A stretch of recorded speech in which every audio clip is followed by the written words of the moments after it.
When someone collapses in sudden cardiac arrest, the heart is no longer pumping blood effectively around the body.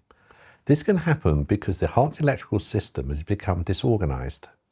Instead of beating at a normal heart rhythm, the heart may begin to quiver or beat chaotically. When this happens, blood is not circulated properly and the brain and other vital organs quickly become deprived of oxygen. An automated external defibrillator, or AED, is designed to analyse electrical activity of the heart. When the electrode pads are placed on the casualty's chest, the AED begins to monitor the heart's rhythm through those pads. The device detects specific types of abnormal heart rhythms that can be treated with an electric shock. Some heart rhythms are considered shockable. These include rhythms such as ventricular fibrillation or pulseless ventricular tachycardia. In these situations, the heart's electrical system is disorganized, and delivering a controlled electrical shock can help reset the heart and allow it to return to a normal rhythm.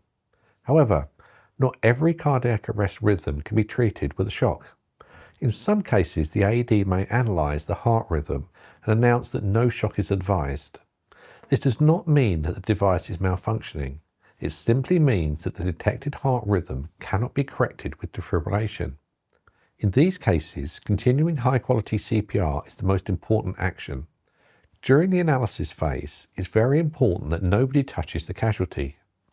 Movement or pressure on the chest can interfere with the AED's ability to accurately read the heart rhythm. This is why the device will instruct rescuers to stand clear while the analysis is taking place. If the AED determines that a shock is required, it will either advise the rescuer to push the shock button or deliver the shock automatically, depending on the device design. The shock briefly stops the heart's abnormal electrical activity, giving the heart's natural pacemaker a chance to restart the normal rhythm. After a shock is delivered, the AED will usually instruct rescuers to resume CPR immediately. CPR helps keep oxygenated blood circulating to the brain and vital organs while the heart attempts to regain an effective rhythm. The most important thing to remember is that the AED is constantly monitoring and guiding the rescuer. It will only deliver a shock when it's safe and appropriate to do so.